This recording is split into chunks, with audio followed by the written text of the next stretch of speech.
1943년 겨울 독일 레클란트에서였습니다. 경납고에는 기름 냄새와 담배 냄새, 그리고 승리의 향기가 가득했습니다. 도면으로 덮인 긴 제도판 주위에 독일 공군 엔지니어 4명이 모여 있었습니다. 이들은 미국 육군 항공대에 1650번 엔진 유형으로 표시된 새로운 정보 파일을 검토했습니다. 그들 중 한 명인 수석 엔지니어 프란츠 밀러는 철사태 안경을 고쳐 쓰고 웃었습니다. 그는 사진에 찍힌 스탬프 로고를 읽으며 패커드 자동차 회사라고 말했습니다. 그는 미국인들이 멀린 엔진을 복제했다고 언급했습니다. 미국인들은 고급 승용차를 만들지만 이제 롤스로이스를 만들 수 있다고 생각하는 것 같았습니다. 다른 이들도 조용히 거만한 웃음에 동참했습니다. 밖에서는 차가운 바람이 비행장을 가로질러 불며 함석 벽을 흔들었습니다. 하지만 안에서는 자신감의 온기가 방을 가득 채웠습니다. 독일인들에게 엔진은 신성한 것이었습니다. 완벽함은 조립되는 것이 아니었습니다. 그것은 장인의 손으로 만들어지는 것이었습니다. 다임러 벤츠 DB605번 엔진의 모든 볼트에는 한 남자의 흔적이 남아 있었습니다. 그는 볼트를 손으로 다듬고 귀로 조정하며 손끝으로 균형을 측정했습니다.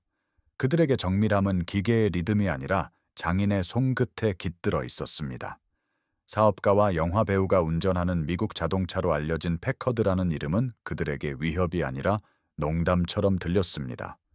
윌러는 다음 페이지를 넘겼습니다. 정보 요약은 직설적이었습니다. 미국은 전투기용 롤스로이스 멀린 엔진 5만 대를 라이선스 생산할 계획이었습니다. 그는 코로 숨을 내쉬었습니다. 그는 엔진을 유지 보수할 충분한 정비공조차 양성할 수 없다고 말했습니다. 그런데도 5만 대를 생산하려 했습니다. 그의 뒤에서 조수인 카를이 담배재를 털며 답했습니다. 그는 대량 생산이 정밀함을 죽인다고 말했습니다. 이것은 독일 공학계에서 너무나 자주 반복되어 하나의 교리가 된 문구였습니다. 그들이 검사했던 모든 스핏파이어에는 미묘한 불완전함을 지닌 멀린 엔진이 장착되어 있었습니다. 각 실린더는 귀로 조율되었고 각 밸브 스프링은 미묘하게 달랐습니다. 그것은 감각으로 작업하는 장인들이 만든 살아있는 엔진이었습니다. 디트로이트의 기계 공장이 어떻게 그것을 재현할 수 있었을까요? 그들은 북아프리카와 영국 해협의 보고서를 기억했습니다. 미국 항공기는 무겁고 조악하며 시끄러웠습니다. 그들의 폭격기는 연료를 낭비했습니다. 그들의 엔진은 오일을 흘렸습니다. 미국 정비공들은 독일 엔지니어들이 마이크로미터를 사용하는 곳에 망치를 사용했습니다. 독일인들은 미국인들의 자원에 경의를 표했지만 그들의 정교함에는 그러지 않았습니다. 밀러는 미국인들이 정밀 허용치 대신 대량으로 만든다고 말했습니다. 그는 연필로 종이를 두드렸습니다. 그는 이것이 회계사가 엔진을 만들도록 내버려둘 때 일어나는 일이라고 언급했습니다. 방은 다시 웃음바다가 되었지만 그 보고서에는 그들이 무시할 수 없는 내용이 담겨 있었습니다. 미국인들은 영국 설계도를 가져와 자신들만의 표준을 사용하여 완전히 다시 그렸습니다. 모든 나사산, 모든 게스킷, 모든 베어링이 다른 측정 시스템으로 변환되었습니다. 독일인들에게 그것은 광기였습니다. 카를은 미국인들이 엔진을 망칠 것이라고 중얼거렸습니다. 밀리미터를 인치로 변환하면 간극을 파괴하고 피스톤을 녹이고 베어링이 고착될 것이라고 말했습니다. 밀러는 동의하며 고개를 끄덕였습니다. 그는 형태만 복사할 뿐 기능은 복사하지 못할 것이라고 말했습니다. 그는 여백에 복제본은 설계상 열등하다라고 썼습니다. 밖에서는 메서슈미트 엔진이 시동되는 소리가 비행장 전체에 울려 퍼졌습니다. DB605번 엔진은 그 독특한 기계적 으르렁거림과 함께 생생하게 포효했습니다. 그것은 모든 독일 조종사가 자신의 심장 박동보다 더 신뢰하는 소리였습니다. 밀러는 그 소리 쪽으로 돌아서서 미소를 지었습니다. 그는 그것이 엔진이 수제작되고 살아있으며 순수하게 들려야 하는 방식이라고 말했습니다. 그는 미국 파일을 닫고 가죽 끈을 걸쇠로 채웠습니다. 그는 만약 그들이 이런 패커드 장난감으로 우리와 맞선다면 우리는 그들을 하늘에서 불태울 것이라고 단언했습니다. 뮬러가 몰랐던 것은 대서양 건너 디트로이트 강 옆에 거대한 벽돌 공장에서였습니다. 이른바 그 장난감 엔진들은 이미 부드럽고 끝없이 동일하게 작동하고 있었습니다. 그는 장인의 손길 없이도 노래할 수 있는 엔진을 상상할 수 없었습니다. 그는 조화를 이룰 수 있는 조립 라인을 상상할 수 없었습니다. 독일에서 완벽함은 예술이었습니다. 미국에서 완벽함은 산수였습니다. 그날 밤 밀러는 자신의 수첩에 생각을 기록했습니다. 그는 미국의 오만함은 계속된다라고 썼습니다. 그들은 기계가 사람을 대체할 수 있다고 믿습니다. 그들은 양이 질을 대체할 수 있다고 믿습니다. 그들에게는 공장이 있을지 모르지만 우리에게는 엔지니어가 있습니다. 그는 마지막 문장에 2번 밑줄을 그었습니다. 수년 후 역사가들이 그 수첩을 발견했을 때 잉크는 바랬지만 그 아이러니는 바래지 않았습니다. 기계가 그들의 장인 정신과 결코 같을 수 없다고 믿었던 이들은 수천 대의 완벽함을 생산하는 기계에 의해 패배하게 될 것이었습니다. 하지만 1943년에는 그들은 그것을 볼 수 없었습니다. 그들은 복제본의 설계도만 보고 비웃었습니다. 만약 그 엔지니어들의 말이 옳았다고 생각한다면, 즉 대량 생산이 품질을 파괴한다고 믿는다면 좋아요를 눌러주세요. 하지만 그들의 생각이 틀렸다고 생각한다면, 즉 진정한 천재성은 소수가 아닌 모두를 위해 정밀함을 만드는 데 있다고 생각한다면 숫자 7을 댓글로 남겨주세요. 1940년 초 영국 더비에서였습니다. 전쟁은 겨우 시작되었지만 롤스로이스 공장의 벽돌 벽 안에서는 이미 영원처럼 들렸습니다. 망치 소리가 알루미늄에 부딪히며 노래했고 마이크로미터는 규칙적인 리듬으로 딸깍거렸습니다. 노동의 열기로 공기는 아른거렸습니다. 영국 저항의 12개 실린더인 멀린 엔진은 숨 한 번, 심장 박동 한 번에 한 번씩 태어나고 있었습니다. 그것을 만든 이들에게 멀린 엔진은 기계가 아니었습니다. 그것은 금속으로 만들어진 음악이었습니다. 조립실에서는 헤럴드 와킨스라는 장인이 반쯤 완성된 크랭크 케이스 위에 서 있었습니다. 그는 30년대부터 롤스로이스와 함께 했으며 전쟁이라는 단어가 신문을 가득 채우기 훨씬 전부터였습니다. 평생 금속을 다듬어 굳은 살이 박인 그의 손가락은 외과 의사의 손처럼 움직였습니다. 줄질 한 번 한 번이 사람과 재료 사이의 대화였습니다. 그는 작업하면서 숫자를 속삭였습니다. 1000분의 1인치, 정렬 각도, 균형의 순간들, 측정기는 0.00 견고를 나타냈습니다. 그는 미소를 지었습니다. 완벽했습니다. 멀린 엔진은 대량 생산을 위해 설계되지 않았습니다. 그것은 영원함을 위해 설계되었습니다. 27리터 크기의 이 엔진은 1640파운드의 무게였고 최대 스로틀에서 1500마력을 생산했습니다. 피스톤, 밸브, 기어가 완벽한 조화 속에서 회전하는 오케스트라였습니다. 각 엔진은 1000작업시간 이상의 노동력을 소모했습니다. 모든 부품은 자체적인 특징과 비밀을 가지고 있었습니다. 합금의 미세한 편차, 가공의 미묘한 차이점 등입니다. 롤스로이스 엔지니어들은 그러한 불완전함과 싸우지 않았습니다. 그들은 바이올린 제작자가 귀로 현을 조율하듯이 엔진을 조율했습니다. 첫 번째 스핏파이어가 엔진 덮개 아래 멀린 엔진을 달고 비행했을 때 영국은 소리가 용기를 전달할 수 있다는 것을 발견했습니다. 조종사들은 엔진이 자신들과 함께 숨쉬고 살아있는 생물처럼 반응한다고 말했습니다. 최대 부스트에서 프로펠러는 보이지 않을 정도로 흐려졌습니다. 조종석은 초당 150번 발사되는 12개 피스톤의 맥동으로 떨렸습니다. 엔진의 으르렁거리는 소리는 영국 본토 항공전 동안 생존의 창화가 되었습니다. 런던 전역의 술집에서 사람들은 멀린 엔진의 웅웅거리는 소리가 몇 마일 밖에서도 들린다고 맹세했습니다. 그것은 섬이 여전히 살아있음을 약속하는 금속성의 심장 박동이었습니다. 롤스로이스는 그들의 걸작을 비밀 종교처럼 지켰습니다. 설계 사무실에서는 설계도가 검은 잉크로 리넨 종이에 손으로 그려졌습니다. 각 설계대는 영국 정부 소유라고 표시되어 있었습니다. 단 하나의 허용 오차라도 변경하려면 고위 엔지니어 위원회의 승인이 필요했습니다. 새 견습공이 왜 두 개의 엔진이 똑같아 보이지 않느냐고 물었을 때 그의 멘토는 답했습니다. 그는 엔진이 기계로 만들어지는 것이 아니라고 말했습니다. 사람의 손으로 만들어진다고 했습니다. 멀린 엔진의 성공 소식은 적 정보기관에까지 빠르게 퍼졌습니다.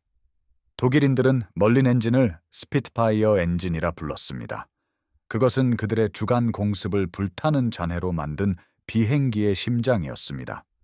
그러나 그들은 멀린 엔진의 성능을 마지못해 존중하면서도 그 생산 방식은 고풍스럽다고 일축했습니다. 롤스로이스는 탁월함을 만들 수 있었지만 풍요로움은 만들 수 없었습니다. 모든 멀린 엔진은 숙련된 장인의 손길을 필요로 했습니다. 모든 항공기는 몇 달의 기다림을 필요로 했습니다. 독일은 이미 수천 대의 메서슈미트 전투기를 생산했습니다.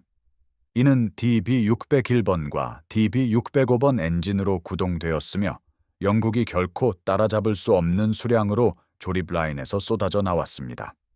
1941년이 되자 그 산수는 치명적이었습니다. 영국 공장들은 20시간씩 가동되었지만 전투기 생산량은 손실을 겨우 따라잡는 수준이었습니다. 모든 엔진은 귀중했습니다. 하나가 고장나면 조종사의 생명은 종종 화염 속에서 끝났습니다. 더비에서는 손상된 멀린 엔진이 경납고로 돌아올 때 정비공들이 눈물을 흘렸습니다. 그들은 장례식에 참석한 조문객처럼 그을린 금속을 만졌습니다. 그들은 엔진이 최선을 다했다고 속삭였습니다. 멀린 엔진은 단순한 기계 이상이었습니다. 그것은 개성, 충성, 희생이었습니다. 그리고 그러한 헌신은 그것의 강점이자 저주였습니다. 대서양 건너편에서는 미국인 참관자들이 수첩을 손에 들고 공장을 둘러보았습니다. 그들은 믿을 수 없다는 듯 눈을 크게 떴습니다. 그들에게 이것은 호박 속에 갇힌 천재성과 같았습니다. 손으로 맞춘 밸브, 맞춤형으로 연마된 캠, 너무 미묘하여 두 개의 엔진이 부품을 교환할 수 없는 변형 등이었습니다. 패커드 소속의 한 미국인 엔지니어는 바이올린처럼 엔진을 만들어서 어떻게 전쟁에서 이길 수 있느냐고 물었다고 합니다. 롤스로이스의 작업반장은 조용히 답했습니다. 그는 자신들의 엔진이 올바른 멜로디를 연주하기 때문이라고 말했습니다. 그 답은 영국 공학 철학의 핵심을 요약했습니다. 즉 장인 정신은 애국심, 정밀함은 시와 같다는 것이었습니다. 하지만 시는 하늘을 충분히 빠르게 채울 수 없었습니다. 1942년이 되자 영국 왕립공군은 아직 만들 수 없는 수천 대의 엔진을 간청하고 있었습니다. 그리고 그 절박함은 더비의 그 누구도 받아들이고 싶어 하지 않는 아이디어로 이어졌습니다. 그것은 멀린 엔진의 설계도를 미국에 넘겨주는 것이었습니다. 디트로이트의 패커드 자동차 회사가 멀린 엔진을 라이선스 생산할 것이라는 소식이 작업장에 전해지자 많은 작업자들이 모욕감을 느꼈습니다. 한 기계공은 벤치에 렌치를 내리치며 중얼거렸습니다. 그는 미국인들이 엔진을 망칠 것이라고 말했습니다. 미국인들은 자동차를 만들지 전국에 어울리는 엔진을 만들지 않는다는 것이었습니다. 다른 이는 미국인들이 엔진을 기름에 빠뜨리고 그것을 진보라고 부를 것이라고 답했습니다. 일부 임원들조차 그것이 가능할지 의심했습니다. 롤스로이스 엔지니어들은 사람 머리카락의 미세한 부분으로 허용 오차를 측정했습니다. 패커드는 분 단위의 미세한 부분으로 측정했습니다.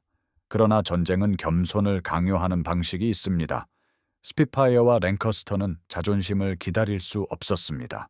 미국은 영국 전체 도시보다 큰 공장들을 가지고 있었습니다.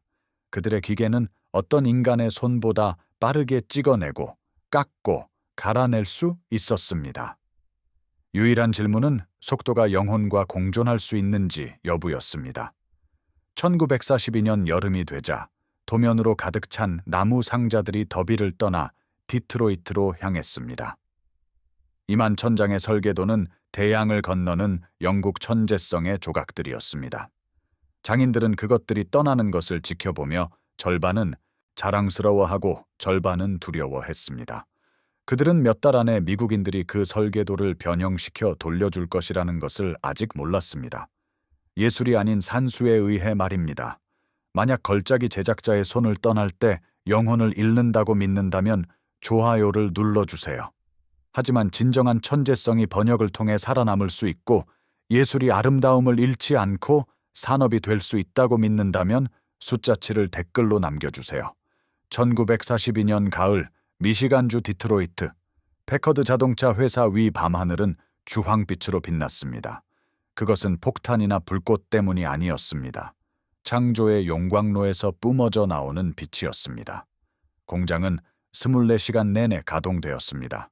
벽돌벽은 전쟁의 박동으로 진동했습니다. 내부에서는 끊임없는 소리가 울려 퍼졌습니다. 강철 스탬핑 소리, 리벳 건의 망치질 소리, 시험대에서 엔진이 포효하는 소리였습니다. 미국은 전쟁에 참전했습니다. 디트로이트는 기계 군대의 심장이 되었습니다. 패커드는 고급 자동차로 유명했습니다. 부드러운 엔진, 광택 나는 나무 대시보드, 부유층을 위한 조용한 승차감이 특징이었습니다. 그러나 정부의 요청이 오자 회사는 응답했습니다. 미국은 영국의 무기뿐만 아니라 대량의 기적을 약속했습니다. 그들은 세계에서 가장 발전된 항공기 엔진인 롤스로이스 멀린을 대량 생산해야 했습니다. 그들은 그것을 미국식 속도로 해내야만 했습니다. 처음에는 패커드의 엔지니어들조차 주저했습니다. 더비에서 도착한 설계도는 다른 언어로 쓰인 수수께끼 같았습니다. 측정치는 분수였고 공차는 소수점이었습니다. 스레드는 미국 자동차 기술자 협회 표준 대신 휘트워스 방식이었습니다. 롤스로이스의 도면은 우아했지만 혼란스러웠습니다. 손으로 쓴 메모와 그것을 그린 제도사만이 아는 비밀 기호들이 가득했습니다. 패커드의 수석 엔지니어 제시 빈센트는 종이 더미를 응시했습니다. 그는 조용히 말했습니다. 우리가 영국식으로 만들면 한 달에 한 대를 만들 것입니다. 우리는 한 시간에 한 대를 만들어야 합니다. 도전은 단순히 기술적인 것이 아니었습니다. 그것은 철학적인 문제였습니다. 롤스로이스는 장인 정신을 통한 완벽함을 믿었습니다. 패커드는 공정을 통한 완벽함을 믿었습니다. 영국에서는 한 명의 장인이 모든 밸브를 손으로 조정했습니다. 디트로이트에서 기계는 감정을 믿지 않았습니다. 기계는 측정 게이지를 신뢰했습니다. 그래서 패커드는 모든 설계도를 처음부터 다시 그렸습니다. 총 2만 1,000장에 달하는 도면이었습니다. 그것은 예술성에서 수학으로 번역된 것이었습니다. 롤스로이스가 꼭 맞게 끼우시오 라고 쓴 곳에 패커드는 이렇게 썼습니다. 틈새는 0.001인치이며 오차 범위는 0.0001인치입니다. 수개월 동안 엔지니어들은 쉬지 않고 일했습니다. 그들은 스레드, 베어링, 그리고 부속품들을 표준화했습니다. 그리하여 모든 부품이 모든 엔진에 맞도록 했습니다. 그들은 부품들을 매우 정확하게 고정하는 지그를 설계했습니다. 이로 인해 인적 오류는 방정식에서 사라졌습니다. 그들은 적혈구 폭보다 더 미세한 공차를 측정하는 교정 도구를 만들었습니다. 그리고 그들은 전쟁 중 가장 야심찬 산업 실험을 시작했습니다. 조립 라인을 통해 천재성을 만드는 것이었습니다. 거대한 한 홀에서 작업복을 입은 여성들이 수은등 불빛 아래에서 작업했습니다.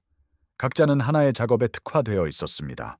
연마, 호닝, 검사, 토크 조절 등 모든 움직임이 초단위로 측정되었습니다. 감독관은 스톱워치와 클립보드를 들고 있었습니다. 렌치 소리는 기계적이지만 이상하게도 인간적인 리듬을 만들었습니다. 엔진 블록이 라인 끝에 도달하면 다른 작업자가 제자리에 합류했습니다. 침묵도 멈춤도 지연도 없었습니다. 참관자들에게는 압도적인 광경이었습니다. 영국 항공부의 한 방문객은 보고서에 모든 악기가 강철로 만들어진 오케스트라를 보는 것 같다고 썼습니다. 엔진들은 형광등 아래에서 빛났습니다. 알루미늄, 황동, 강철로 만들어진 엔진들이었습니다. 그것들은 손이 아닌 정밀 공구에서 탄생했습니다. 모든 부품은 이전 것과 동일했습니다. 호환 가능하며 교체 가능했습니다. 반복을 통해 완벽해졌습니다. 그러나 모든 사람이 그것이 성공할 것이라고 믿지는 않았습니다. 영국 자문가들은 대량 생산이 그들의 수제 공차를 따라잡을 수 있을지 의심했습니다. 한 롤스로이스의 수석 엔지니어는 미국이 빠르게 만들 수는 있겠지만 잘못 만들 것이라고 생각했습니다. 제시 빈센트는 이에 동의하지 않았습니다. 그는 팀에게 말했습니다. 우리는 단지 엔진을 만드는 것이 아닙니다. 우리는 새로운 종류의 완벽함을 만들고 있습니다. 그것은 누구든 어디에서든 반복할 수 있는 완벽함입니다. 패커드는 영국 공장에서는 존재하지 않았던 품질 관리 절차를 도입했습니다. 모든 부품은 3번의 개별 검사를 거쳤습니다. 모든 측정값은 소수점 정밀도로 기록되었습니다. 작업자들은 본능적으로 조정하는 것이 아니라 계측기를 신뢰하도록 훈련받았습니다. 더비에서는 이단적인 생각이었을 것입니다. 디트로이트에서는 그것이 진보였습니다. 1942년 12월 V1650으로 명명된 첫 번째 시제품이 동력계 시험대에 놓였습니다. 점화 스위치를 돌리자 엔진은 아무도 예상치 못한 소리와 함께 살아났습니다. 부드럽고 균일하며 안정적인 소리였습니다. 초기 영국 멀린 엔진을 괴롭히던 진동은 사라졌습니다. 최대 출력에서 패커드 엔진은 마치 하나의 금속 블록에서 조각된 것처럼 조용히 작동했습니다. 기자들이 첫 시험 운전을 참관하기 위해 초대되었습니다. 관측실에서 한 영국 무관은 엔진이 자신들의 것보다 더 부드럽게 작동한다고 속삭였습니다. 이 말은 칭찬이 아니라 불신을 표현한 것이었습니다. 그러나 데이터가 이를 확인시켜 주었습니다. 패커드 멀린 엔진은 동일한 동력을 제공했습니다. 더 낮은 연료 소비, 더 적은 누출, 그리고 더 긴 수명을 보였습니다. 틈새가 너무 균일하여 베어링을 엔진 길이 단 한 번의 조정 없이 교체할 수 있었습니다. 디트로이트는 아무도 불가능하다고 생각했던 일을 해냈습니다. 그것은 지구상에서 가장 복잡한 수제 엔진을 산업 제품으로 바꾸어 놓았습니다. 6개월 안에 패커드는 60분마다 멀린 엔진 한 대를 생산할 수 있었습니다. 각 엔진은 비용이 적게 들었고 더 오래 지속되었습니다. 또한 서비스에 필요한 정비사도 줄었습니다. 정밀함은 대중화되었습니다. 한편 대서양 건너편에서는 첫 번째 미국산 멀린 엔진이 도착하자 영국 공장들은 경이롭게 지켜봤습니다. 그것들은 스핏파이어와 모스키토에 완벽하게 들어맞았습니다. 아무런 수정 없이 볼트로 조립되었습니다. 조종사들은 동일한 추력과 소리를 보고했습니다. 그러나 고장은 더 적었습니다. 롤스로이스 엔지니어들은 침묵 속에서 엔진들을 조사했습니다. 부품들에는 이상한 표시가 있었습니다. 패커드 1년 번호와 미국식 글꼴이었습니다. 하지만 그것들은 흠잡을 데 없었습니다. 첫 번째 패커드 멀린 엔진이 노스 아메리칸 에비에이션에 도착했을 때 그것들은 P-51 머스탱이라는 새로운 기체에 장착되었습니다. 그 조합은 연금술이었습니다. 멀린 엔진의 고고도 슈퍼차저 덕분에 머스탱은 시속 437마일까지 치솟았습니다. 독일이 보낼 수 있는 어떤 것보다 빠르고 높이 날아올랐습니다. 복사본으로 시작된 것이 전설이 되었습니다. 패커드 공장 안에서 제시 빈센트는 수백 대의 엔진이 시험대에서 굉음을 내는 라인을 걸었습니다. 그는 자신의 공장장에게 몸을 돌려 말했습니다. 저 소리 들립니까? 그것이 바로 승리의 소리입니다. 공장장은 고개를 끄덕였습니다. 디트로이트의 소리 같습니다. 레클랜드에서는 한때 미국의 면허 생산을 비웃었던 독일 엔지니어들이 새로운 첩보 보고서를 받았습니다. 그들은 미국 공장들이 일주일에 500대의 멀린 엔진을 생산하고 있다는 내용을 읽었습니다. 설계도를 보고 비웃었던 바로 그 엔지니어 밀러는 그 수치들을 믿을 수 없다는 듯 응시했습니다. 그는 속삭였습니다. 5만 대의 엔진입니다. 그들은 마치 장난감을 만들듯이 만듭니다. 그러나 이 장난감 같은 엔진들은 곧 유럽 하늘을 가득 채울 것이었습니다. 대양을 건너고 언어를 넘어 새로운 철학이 등장했습니다. 영국에서는 장인 정신이 탁월함을 창조했습니다. 미국에서는 표준화가 그것을 멈출 수 없게 만들었습니다. 패커드 멀린은 더 이상 모방품이 아니었습니다. 그것은 수학에 의한 진화였습니다. 만약 완벽함이 오직 인간의 손에만 속한다고 믿는다면 좋아요를 눌러주십시오. 그러나 완벽함이 수천 명의 평범한 사람들이 조화롭게 일하며 증식되고 공유되며 만들어질 수 있다고 믿는다면 숫자치를 댓글로 남겨주십시오. 1943년 1월 미시간주 디어본. 밖은 고요한 눈으로 덮여 있었지만 패커드 시험시설 내부에서는 공기가 진동했습니다. 수십 명의 엔지니어들이 두꺼운 유리창 뒤에 서서 동력계 시험실을 응시했습니다. 단 하나의 멀린 엔진이 크롬처럼 빛나고 있었습니다. 모든 볼트에는 패커드 모터 사업부, 디트로이트, 미국이라고 새겨져 있었습니다. 엔진은 우리에 갇힌 동물처럼 시험대에 묶여 있었습니다. 제어반 위로 붉은 불빛들이 깜빡였습니다. 작업자가 손을 들었습니다. 그는 접촉이라고 말했습니다. 점화키가 돌아갔습니다. 연소의 첫 번째 기침이 정적을 깨뜨렸습니다. 그러자 깨끗하고 안정적이며 완벽한 굉금이 울려 퍼졌습니다. 12개의 실린더가 생명력을 얻었습니다. 영국 시험대의 거친 포효와는 달랐습니다. 깊고 균형 잡힌 윙윙거리는 소리가 건물 전체를 오르간처럼 가득 채웠습니다. 첫 20초 동안 아무도 말하지 않았습니다. 그때 제시 빈센트가 숨을 내쉬며 긴장이 풀렸습니다. 그는 작동한다고 말했습니다. 그러나 단순한 작동만으로는 충분하지 않았습니다.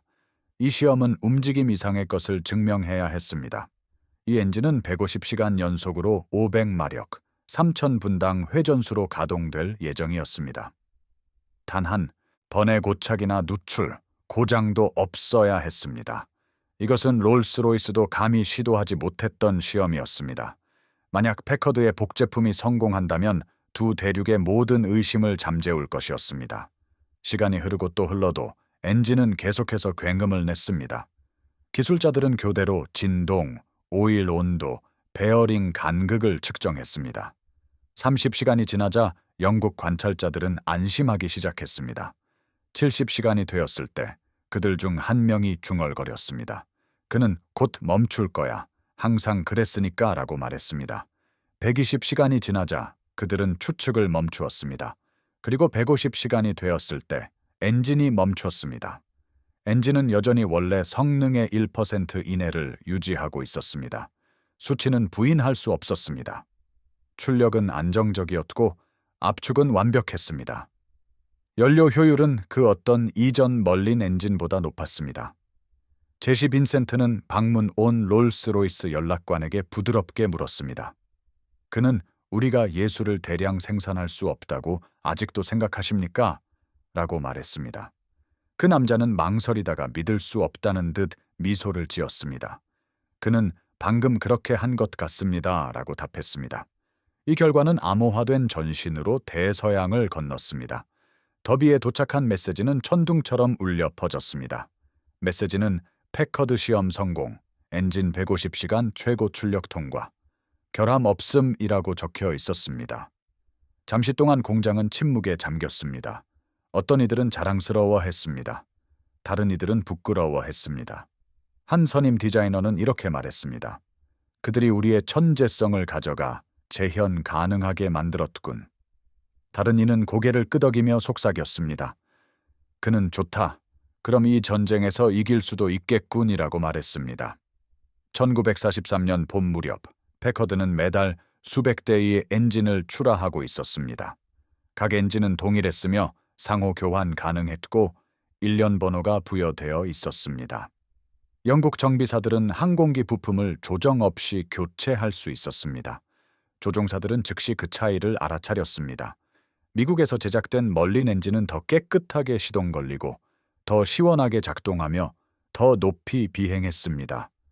그것들은 덜 변덕스러웠고 더 순종적이었습니다. 그것들은 수제 엔진의 낭만은 잃었지만 더 가치 있는 것인 신뢰성을 얻었습니다. 진정한 시험은 노스 아메리칸 에비에이션이 P-51 머스탱에 패커드 멀린 엔진을 장착했을 때였습니다. 1943년 4월 30일 캘리포니아 잉그루드 활주로에서 시제품이 굉음을 내며 질주했습니다. 시험 조종사 밥 칠튼이 조종관을 당기자 은빛 항공기가 하늘로 솟아올랐습니다. 이 조합은 전율적이었습니다. 머스탱이 몇 분 만에 3만 피트 상공을 돌파하자 멀린의 슈퍼차저가 노래했습니다. 25,000 피트 높이에서는 공기가 희박해졌지만 엔진은 흔들리지 않았습니다. 35,000 피트에서도 엔진은 여전히 강력하게 추진력을 발휘했습니다. 칠튼은 산소 마스크를 쓰고 웃으며 지상 관제소에 무전을 보냈습니다. 그는 신사 여러분, 우리는 방금 전쟁을 바꾼 것 같습니다. 라고 말했습니다. 몇 달 안에 새로운 P-51B 전투기가 실전에 배치되었습니다. 그것은 빠르고 항속 거리가 길며 치명적이었습니다. 그것은 폭격기를 독일 깊숙이 호위할 수 있었습니다. 연합군 전투기가 도달한 적 없는 목표물을 공격했습니다. 그리고 집으로 돌아올 연료도 충분했습니다. 한때 미국 항공기를 서투르고 무겁다고 비웃었던 독일 조종사들은 이제 상대했습니다. 그들은 더 높이, 더 빠르게, 그리고 끝없이 비행하는 적들과 마주했습니다. 루프트와페는 수적 우위와 고도에 대항하는 이길 수 없는 경쟁에 들어섰습니다. 1943년 7월 브레멘 근처에서 B-17 폭격기 편대가 처음으로 P-51 전투기의 호위를 받으며 비행했습니다. 지상에서 독일 관측병들은 보고했습니다. 그들은 새로운 항공기다, 미확인 기종이다, 매우 높은 고도다, 극도의 속도다라고 전했습니다. 첫 번째 메서슈미트 전투기들이 요격하기 위해 상승했을 때 그들은 이미 공격받고 있음을 알았습니다. 한 독일 조종사인 오버로이트난트 카를 하인츠 모리츠는 나중에 그 조우를 묘사했습니다. 그는 태양을 등지고 나타났습니다. 그는 그것들이 스핏파이어인 줄 알았습니다. 그러나 스핏파이어보다 훨씬 더 높이 계속 상승했습니다. 그는 최고 속도로 비행했습니다. 하지만 그것들은 여전히 자신보다 위에 있었습니다. 그러자 예광탄이 번개처럼 쏟아져 내렸습니다. 전투 후 추락한 P-51 전투기의 파편들이 독일 엔지니어들에 의해 수거되었습니다. 그들은 카울링을 열었습니다. 익숙한 영국 각인이 있을 것이라고 예상했습니다. 그러나 데이터 플레이트에 적힌 글씨는 그들을 경악하게 했습니다.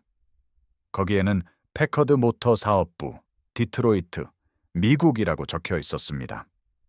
한때 리무진을 만들던 그 도시가 이제 하늘에서 죽음을 만들고 있었습니다. 한 엔지니어는 실린더 헤드의 매끄러운 주조 부분을 손으로 쓸어보았습니다. 그는 그들이 그것을 개선했군, 젠장, 그들이 그것을 개선했어, 라고 중얼거렸습니다. 1943년 말 무렵 패커드 멀리는 연합군 공군력의 심장이 되었습니다. 머스탱뿐만 아니라 모스키토와 랭카스터도 미국산 엔진으로 비행했습니다. 통계는 가혹했습니다. 작전 방영은 60% 증가했습니다. 호위 손실은 절반으로 줄었습니다. 작전 준비 태세는 90% 이상으로 상승했습니다. 루프트와페의 악몽은 단지 항공기뿐만이 아니었습니다. 그것은 끊임없이 공급되는 엔진의 무한한 양이었습니다. 독일에서는 에르하르트 밀히 원수의 책상 위로 보고서가 쌓였습니다. 정보국은 미국 공장이 루프트와페가 파괴할 수 있는 것보다 빠르게 멀린 엔진을 생산한다고 추정했습니다. 밀히는 붉은 연필로 한 문장에 밑줄을 그었습니다. 그 문장은 적의 산업 생산 능력은 이제 측정 가능한 한계를 넘어섰다는 내용이었습니다. 그는 고개를 들어 보좌관에게 말했습니다. 그는 그들이 공학을 전쟁으로 바꾸었군이라고 했습니다. 한편 디트로이트에서는 공장 불빛이 결코 흐려지지 않았습니다. 용접공들은 규칙적인 스파크의 섬광 아래서 일했습니다.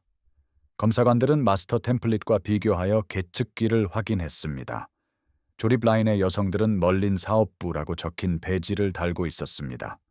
6분마다 새로운 엔진이 생산 라인에서 나왔습니다. 한 방문 기자가 작업 반장에게 무엇이 그들을 계속 일하게 하는지 물었습니다. 그는 머스탱 옆에 서 있는 조종사들의 사진이 있는 벽을 가리켰습니다. 이어서 그는 모든 사진은 우리가 살려내는 생명이다 라고 말했습니다.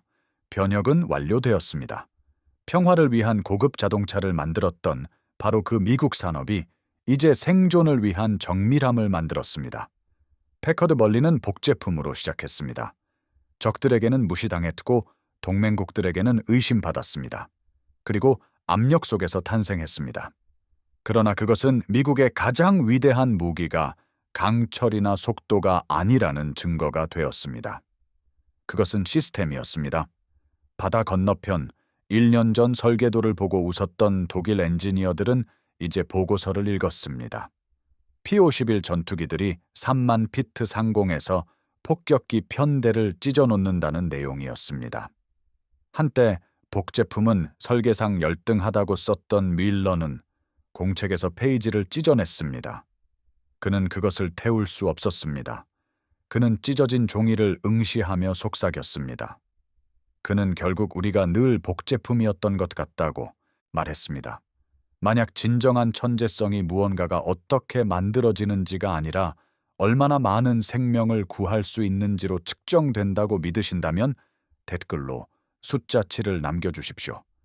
만약 완벽함이 장인의 손을 떠나는 순간 사라진다고 생각하신다면 좋아요를 눌러주십시오. 어느 쪽이든 역사는 이미 답했습니다. 1943년 12월 독일 레클란트 비행장입니다. 아침 안개가 낮게 깔려 멀리서 들리는 엔진 소리마저 삼킬 듯 두터웠습니다. 희미한 전등 불빛 아래 경납고 안에는 루프트바페 기술자들이 모여 있었습니다. 그들은 처음 보는 뒤틀린 항공기 잔해 주위에 서 있었습니다. 기체는 은색이었고 날개는 길고 얇았습니다. 표면은 유리처럼 매끄러웠습니다. 충격으로 기수 부분이 부서져 있었습니다. 기계의 심장인 엔진이 드러났습니다. 그 엔진은 너무나 깨끗하게 가공되어 대칭을 이루고 있었습니다. 잠시 동안 아무도 말을 하지 못했습니다. 한때 미국산 멀린 엔진이라는 생각에 비웃음을 보냈던 수석 엔지니어 프란츠 뮬러가 잔해 옆에 웅크리고 앉았습니다. 금속에서는 여전히 기름과 타는 글리콜의 희미한 냄새가 났습니다. 부서진 명판에는 글자가 여전히 선명했습니다. 패커드 모터 사업부, 미국 디트로이트라고 적혀 있었습니다. 그는 장갑을 낀 손가락으로 각인을 만졌습니다. 그의 목소리는 조용했습니다. 그는 이것이 바로 복사본이라고 중얼거렸습니다. 그들은 침묵 속에서 엔진을 분해하기 시작했습니다. 알루미늄의 공구들이 부딪히는 소리가 울렸습니다. 첫 번째 실린더 헤드가 분리되자 모두 얼어붙었습니다. 모든 표면은 거울처럼 매끄러웠습니다. 정밀도는 완벽했고 가공은 흠잡을 데 없었습니다. 그의 조수 카를은 몸을 숙여 베어링 저널에 캘리퍼스를 대보았습니다. 그는 이 마이크론 차이라고 속삭였습니다. 이것은 불가능한 일이었습니다. 자신들의 것은 20 마이크론이나 차이가 났습니다. 밀러는 천천히 고개를 끄덕였습니다. 그는 그들이 엔진을 만드는 것이 아니라고 말했습니다. 그는 그들이 측정을 만든다고 말했습니다. 그는 커넥팅 로드를 들어 유물처럼 응시했습니다. 그는 롤스로이스가 이것을 손으로 만들었다고 말했습니다. 그러나 램프 아래 잡고 있는 이 부품들은 모두 동일하게 만들어졌습니다. 각각이 완벽했고 각각이 같았습니다. 그들 뒤 벽에는 이전에 작성된 첩보 보고서로 가득 찬 칠판이 있었습니다. 칠판에는 P-17 머스탱, 새로운 연합군 전투기라고 적혀 있었습니다. 그들은 이 전투기를 과소평가했습니다. 또 다른 단거리 요격기라고 생각했습니다.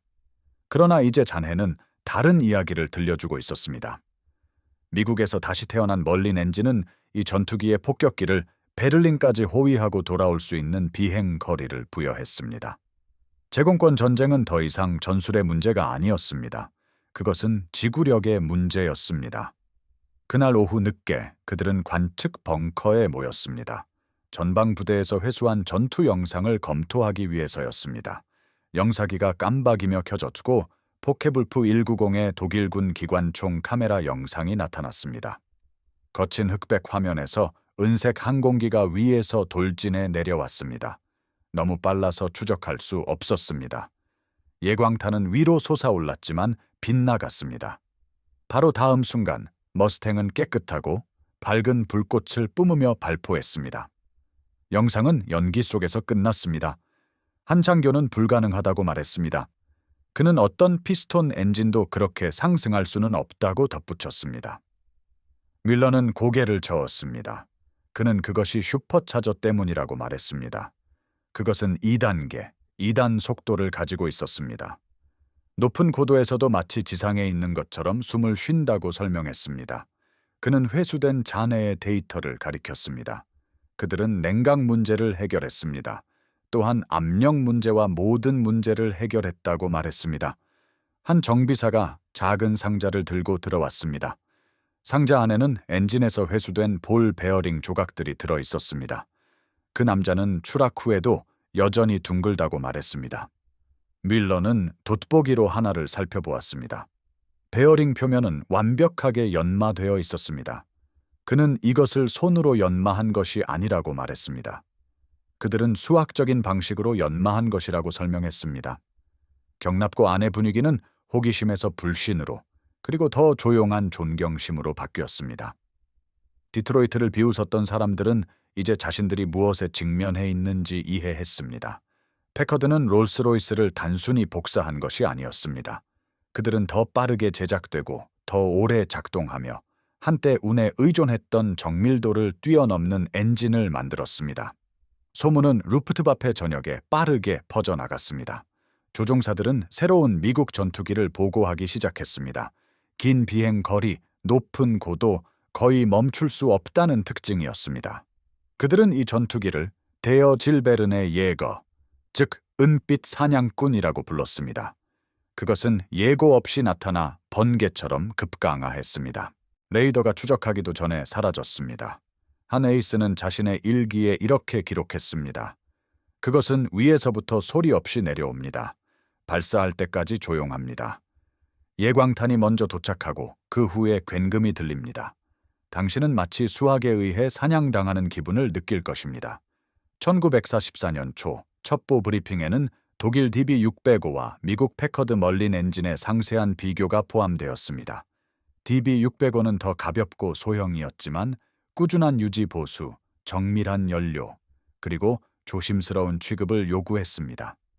멀린 엔진은 오염된 상태에서도 작동할 수 있었습니다. 과열되었다가 스스로 냉각되며 계속 나아갈 수 있었습니다. 한 보고서는 쓰디쓴 결론을 내렸습니다. 그들의 엔진은 경주마와 같았습니다. 반면 우리의 엔진은 전쟁에서 승리하기 위해 만들어진 기계라고 말입니다. 점령된 프랑스에서 불시착한 후 첫 번째 P-50원 전투기가 온전한 상태로 도착했습니다. 기술자들은 마침내 온전한 표본을 연구할 수 있게 되었습니다. 그들은 그것을 시험 경납고로 옮겼습니다. 날개에서 진흙을 씻어내고 덮개를 제거했습니다. 그 제작 기술은 너무나 정교하여 마치 수술과 같아 보였습니다. 배선 하네스조차도 라벨이 붙고 색깔로 구분되어 있었습니다.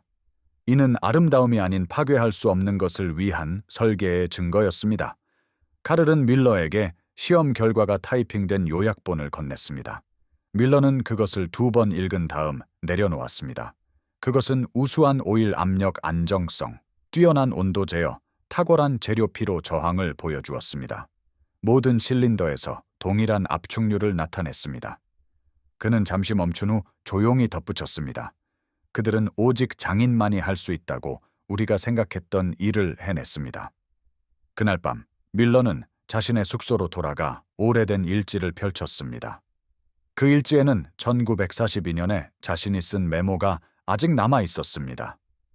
복사본은 본래 열등하다는 내용이었습니다. 그는 그 줄을 오랫동안 응시했습니다. 그러고는 연필 한 번으로 그것을 지웠습니다. 그 아래에 그는 이렇게 적었습니다. 완벽함은 우연이 아닙니다. 그것은 하나의 시스템입니다. 밖에서는 멀리서 들리는 폭격기의 굉금이 수평선 너머로 울려 퍼졌습니다.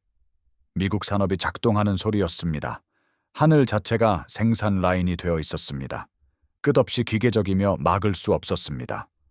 처음으로 밀러는 엔지니어 경력 내내 한 번도 느껴보지 못했던 감정을 느꼈습니다. 그것은 경외심이었습니다. 그 후 몇 주 동안 P-50별 전투기들이 폭격기를 라이프치히, 뮌헨, 베를린까지 호위했다는 보고가 일상이 되었습니다. 루프트바페의 손실은 증가했습니다.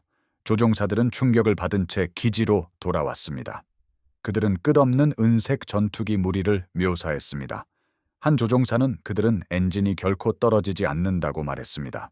우리가 하나를 격추하면 2대가 그 자리를 채운다고 덧붙였습니다. 레클란트로 돌아와서 기술자들은 더 이상 비웃지 않았습니다. 그들은 예술이나 천재성에 대해 말하지 않았습니다. 그들은 비율, 토크 곡선, 그리고 표준 편차에 대해 이야기했습니다. 그들은 한때 비웃었던 바로 그 기술들을 복사하기 시작했습니다. 즉 자만이 아닌 절차에 의한 정밀성이었습니다. 그러나 때는 너무 늦었습니다. 미국은 전쟁의 기하학을 완전히 터득했습니다. 어느 날 밤 밀러는 경납고를 떠나며 그들이 해부했던 부서진 머스탱을 돌아보았습니다. 달빛이 부서진 엔진 케이싱에 반사되었습니다. 그는 거의 혼잣말처럼 속삭였습니다. 그들은 모두를 위한 완벽함을 만들었습니다. 우리는 소수를 위한 완벽함을 만들었습니다. 그래서 그들이 승리할 것입니다. 진정한 힘이 창조하는 소수에게서 나온다고 믿는다면 좋아요를 눌러주십시오. 그러나 승리가 완벽함을 나눔으로써 깨지지 않는 것이 된다고 믿는다면 숫자 7을 댓글로 남겨주십시오. 1944년 봄이 되자 전쟁은 사람들의 싸움만큼이나 엔진의 싸움이 되었습니다. 유럽 상공에서는 수천 대의 기계들이 똑같은 금속성 합창을 울부짖었습니다. 한쪽은 정밀함을 위해 만들었고 다른 한쪽은 수량을 위해 만들었습니다. 그러나 이 두 아이디어의 차이는 승리와 멸종 사이의 경계선이 되었습니다. 독일인들은 명작을 만들었습니다. 미국인들은 하나의 방법을 만들었습니다. 레클란트 기술 연구소에서 엔지니어들은 마지막으로 한 번 더 모여 수치를 비교했습니다. 차트, 그래프, 그리고 기름때 묻은 보고서들이 테이블을 덮었습니다. 한때 루프트바페의 자랑이었던 독일 대배 609 엔진은 1475마력을 낼 수 있었습니다. 하지만 비행 10시간마다 35시간의 정비가 필요했습니다. 패커드 멀린 엔진은 거의 동일한 출력을 냈습니다. 그러나 비행 50시간당 겨우 5시간의 정비만을 요구했습니다. 통계는 냉혹했습니다. 다임러 벤츠가 엔진 하나를 수작업으로 조립하는 시간에 패커드 공장은 멀린 엔진 5대를 생산할 수 있었습니다. 롤스로이스는 1939년부터 멀린 엔진 2만 대를 만들었습니다. 패커드만 해도 전쟁이 끝나기 전까지 5만 5천 대를 생산할 것입니다. 독일 엔지니어들에게 이 수치들은 어떤 폭격보다도 더 치명적이었습니다. 수세기 동안 명장들의 손에서 이어진 장인 정신의 문화는 복제를 숭배하는 철학에 뒤처지고 있었습니다. 이제 더 이상 천재성이 아니라 기하학의 문제였습니다. 밀러는 자신의 신념이 볼트 하나하나씩 해체되는 것을 본 사람의 피곤함으로 데이터를 연구했습니다. 그는 완벽함을 일반적인 것으로 만들었다는 것이 최고의 천재성이라고 속삭였습니다.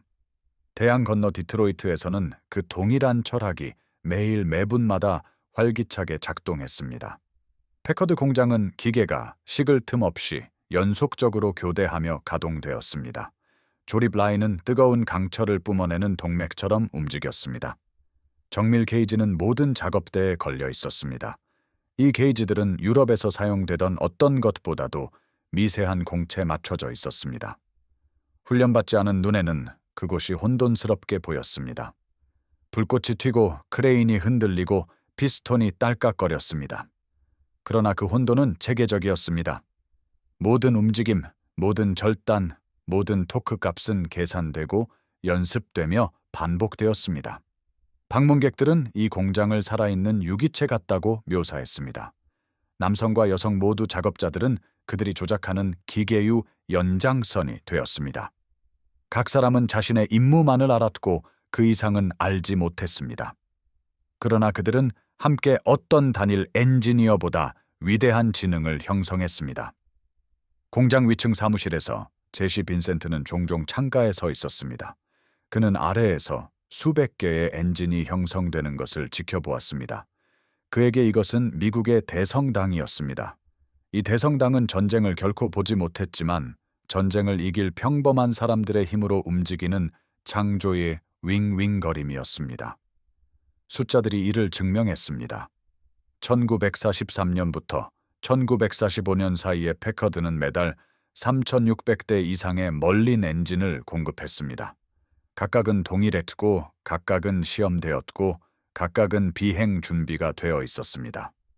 엔진당 비용은 거의 40% 감소했습니다. 동시에 신뢰성은 증가했습니다. 군부는 이것을 생산 효율성이라고 불렀습니다. 역사학자들은 나중에 이것을 산업 시약이라고 칭했습니다. 영국 연락 장교들이 마지막 검사를 위해 디트로이트 공장을 방문했을 때 그들은 경외심에 사로잡혔습니다. 그들 중 한 명인 롤스로이스의 베테랑 엔지니어는 완성된 엔진 한 줄을 따라 손을 훑으며 조용히 말했습니다. 우리는 한때 우리 작품에 서명했지만 이제 그들은 모두 같은 이름으로 서명합니다. 그것은 냉소가 아니었습니다. 그것은 존경이었습니다. 그는 공학의 영혼이 형태를 바꾸었다는 것을 깨달았습니다. 명작은 더 이상 단 하나의 창조물이 아니었습니다. 그것은 수천 개의 동일한 작품을 만들 수 있는 시스템이었습니다. 독일에서는 그 깨달음이 너무 늦게 찾아왔습니다. 폭격으로 파괴된 그들의 공장들은 더 이상 옛 방식을 유지할 수 없었습니다. 숙련된 장인들은 대체할 수 없었으며 너무 적은 수만이 남아 있었습니다. 예술성이 필요한 기계들은 전쟁이 증식을 요구하는 세상에서 쓸모 없었습니다. 루프트바페는 경주말을 만들었습니다. 미국은 영원히 달릴 수 있는 트랙터를 만들었습니다. 뮬러는 그의 최종 보고서에 썼습니다. 미국인들은 우리가 불가능하다고 여겼던 것을 해냈다고 말입니다. 그들은 정밀함 자체를 표준화했다고 말입니다. 그는 잠시 멈췄다가 한 줄을 더 추가했습니다. 그들의 손에서 천재성은 인프라가 되었다고 말입니다. 1944년 여름이 되자 연합군은 하늘을 지배했습니다. 멀린 엔진, 즉 패커드의 멀린 엔진 소리는 피할 수 없는 운명의 소리였습니다. 그 소리는 프랑스 상공, 네덜란드 상공, 그리고 독일 상공을 가득 채웠습니다. 각각의 우렁찬 편대는 철학이 화력만큼이나 강력할 수 있다는 증거였습니다. 전쟁이 끝난 후에도 그 교훈은 지속되었습니다. 1946년 롤스로이스 엔지니어들이 패커드의 방법을 연구하기 위해 디트로이트를 방문했을 때 그들은 예상치 못한 것을 발견했습니다. 미국인들은 자부심이 아닌 절차에 대해 이야기했습니다. 한 관리자는 말했습니다. 우리는 과정 자체를 신뢰한다고 말입니다. 과정이 완벽하다면 제품 또한 완벽할 것이라고 덧붙였습니다. 그것은 다른 종류의 믿음이었습니다. 손이나 직관이 아니라 데이터, 규율, 그리고 설계에 대한 믿음이었습니다. 수년 후, 그 시절에 대해 인터뷰했을 때 제시 빈센트는 비결이 무엇이었는지 질문받았습니다. 그는 미소 지으며 대답했습니다. 우리는 최고의 엔진을 만들려는 노력을 멈췄다고 말입니다. 모든 엔진을 동일하게 만들려고 노력하기 시작했다고 덧붙였습니다. 그것이 전쟁에서 이기는 방법이자 평화를 구축하는 방법이라고 설명했습니다. 패커드 멀린의 이야기는 더 이상 누가 무엇을 발명했는지 또는 누구의 천재성이 먼저였는지에 대한 것이 아니었습니다. 그것은 현대, 시대를 정의할 아이디어에 대한 증거가 되었습니다. 즉, 한때 소수의 특권이었던 완벽함이 다수에 의해 재현될 수 있다는 것이었습니다. 만약 당신이 완벽함이 복제될 때 죽는다고 믿는다면 좋아요를 누르십시오. 그러나 만약 당신이 완벽함이 시스템이 될 때 증식한다고 믿는다면, 그의 예술을 반복하는 수많은 손에 힘이 있다고 믿는다면 숫자 7을 댓글로 다십시오. 서독 민헨, 1963년 가을. 전쟁은 끝난 지 18년이 지났습니다. 그러나 프란츠 밀러에게 전쟁은 여전히 엔진 소리 속에 살아 있었습니다. 그는 이제 62살의 은퇴자였습니다. 한쪽 귀는 반쯤 먹먹했고 한때 그를 규정했던 도구 다루는 솜씨도 느려졌습니다. 하지만 연합군 항공기를 선보이는 새로운 항공 전시회 초대가 도이체스 박물관에서 도착했을 때 그는 거절할 수 없었습니다. 편지에는 P-51 디머스탱 한 대가 비행 가능한 상태로 복원될 것이라고 쓰여 있었습니다. 그는 그 이름을 2번 읽었습니다. 패커드 멀린이었습니다. 개막일, 박물관은 학생들, 가족들, 그리고 백발의 참전 용사들로 북적였습니다. 아이들은 스피파이어의 날개 밑에서 뛰어다녔고 노인들은 메시슈미트의 부서진 동체를 마치 속삭이는 것처럼 바라보았습니다. 밀러는 지팡이에 몸을 기댄 채 천천히 움직였습니다. 마침내 그것을 발견했습니다. 바로 머스탱이었습니다. 은색으로 거울처럼 광택이 나 있었습니다. 프로펠러 날개는 천창 아래에서 후광처럼 빛났습니다. 엔진 카울링에는 검은 글씨로 패커드 모터 디비전, 디트로이트, 미국이 제작했다고 쓰여 있었습니다. 그는 5미터 떨어진 곳에서 멈춰 서서 그저 귀를 기울였습니다. 박물관 기술자가 조종석에 앉아 비행 전 점검을 하고 있었습니다. 점화 스위치가 딸깍거렸고 시동 모터가 윙윙거렸습니다. 그러자 그가 기억하는 소리가 들려왔습니다. 12개의 실린더가 완벽한 순서로 숨쉬는 부드럽고 깊은 으르렁거림이었습니다. 방은 미묘하지만 생생한 진동으로 가득 찼습니다. 그 소리는 그의 가슴을 통해 울려 퍼졌습니다. 그는 영원히 묻어두었다고 생각했던 무언가를 일깨웠습니다. 그것은 20년 전 레클란트에서 그를 괴롭혔던 바로 그 소리였습니다. 개성 없는 정밀함의 소리, 천재성을 필요로 하지 않는 기계의 윙윙거림이었습니다. 그러나 이제 그 느낌은 달랐습니다. 더 부드럽고 심지어 고귀하게 느껴졌습니다. 그것은 더 이상 굴욕의 소리가 아니었습니다. 그것은 역사가 스스로를 용서하는 소리였습니다. 그는 눈을 감고 모든 것을 다시 보았습니다. 경납고 바닥에 찢겨진 잔해, 설명할 수 없었던 빛나는 베어링, 그리고 믿을 수 없다는 듯이 바라보는 젊은 엔지니어들이었습니다. 그는 한때 그 엔진을 미워했습니다. 엔진 자체 때문이 아니라 그것이 증명하는 것 때문이었습니다. 그의 세상, 장인과 완벽주의자들의 세상이 그가 깨닫기도 전에 이미 끝났다는 사실 때문이었습니다. 엔진이 멈추자 윌러는 항공기에 다가갔습니다. 기술자는 그의 머리에 있는 참전 용사 모자를 보고 정중하게 미소 지었습니다. 그는 윌러에게 독일 편에서 일하셨죠?라고 물었습니다. 윌러는 고개를 끄덕였습니다. 엔진을 다루었다고 그는 말했습니다. 항상 엔진만을 다루었다고 덧붙였습니다. 기술자는 머스탱을 가리켰습니다. 아름답지 않나요? 라고 물었습니다. 윌러는 한참 동안 그 기계를 연구했습니다. 네, 그는 마침내 말했습니다. 그것은 아름답기 위해 만들어진 것이 아니기 때문이라고 말했습니다. 그것은 견디기 위해 만들어졌다고 그는 덧붙였습니다. 그는 손바닥 아래 차가운 금속을 느끼며 카울링에 손을 얹었습니다. 그는 속삭였습니다. 당신은 결코 복제품이 아니었습니다. 그날 밤 그의 작은 아파트로 돌아온 밀러는 낡은 가죽 노트를 펼쳤습니다. 그것은 전쟁 내내 그가 가지고 다녔던 바로 그 노트였습니다. 노트의 누렇게 바랜 페이지에는 방정식, 스케치, 그리고 보고서 조각들이 있었습니다.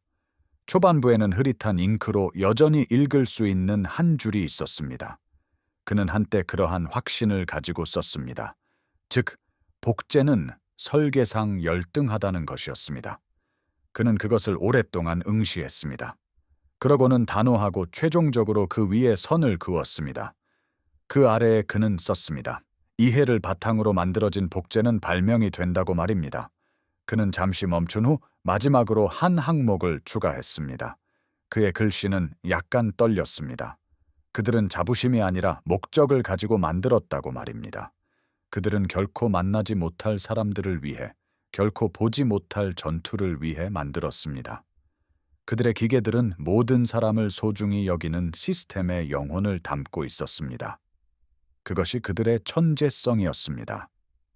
그는 노트를 덮고 뮌헨의 저녁 불빛을 바라보았습니다. 도시는 한때 디트로이트가 엔진을 만들었던 방식대로 스스로를 재건했습니다. 벽돌 하나하나, 과정 하나하나를 통해서였습니다. 세상은 생존이 가장 뛰어나고 똑똑한 사람에게 있는 것이 아님을 배웠습니다. 가장 적응력이 뛰어난 사람에게 있음을 깨달았습니다. 밀러는 전쟁 후 자신이 훈련시킨 젊은 엔지니어들을 생각했습니다. 그들은 피스톤과 기화기 대신 컴퓨터와 자동화에 대해 이야기하는 젊은이들이었습니다. 그들은 기술을 숭배하지 않고 존경했습니다. 아마도 그것이 마땅한 방식이었을 것입니다. 아마도 패커드 멀린의 진정한 교훈은 엔진에 관한 것이 아니었을 것입니다. 그것은 겸손에 관한 것이었습니다. 위대함은 칭찬을 필요로 하지 않을 때 지속된다는 것입니다. 그는 램프를 끄고 어둠 속에 앉았습니다. 도시 어딘가에서 희미하고 멀리 항공기가 머리 위를 지나는 소리가 들려왔습니다. 그는 그 소리를 패배가 아닌 연속성으로 상상했습니다. 모든 깃발, 모든 국가, 모든 전쟁보다 오래 살아남은 아이디어의 살아있는 심장 박동으로 상상했습니다. 그는 조용한 방의 마지막 문장을 속삭였습니다. 우리는 손으로 명작을 만들었습니다. 그들은 믿음으로 그들의 명작을 만들었습니다. 만약 천재성이 한 번만 창조하는 사람들에게 속한다고 믿는다면 좋아요를 누르십시오. 그러나 만약 진정한 천재성이 그것을 영원히 살게 하는 사람들에게 있다고 믿는다면, 즉 모든 엔진, 모든 시스템, 완벽함을 반복하는 모든 손에 있다고 믿는다면 숫자 7을 댓글로 다십시오.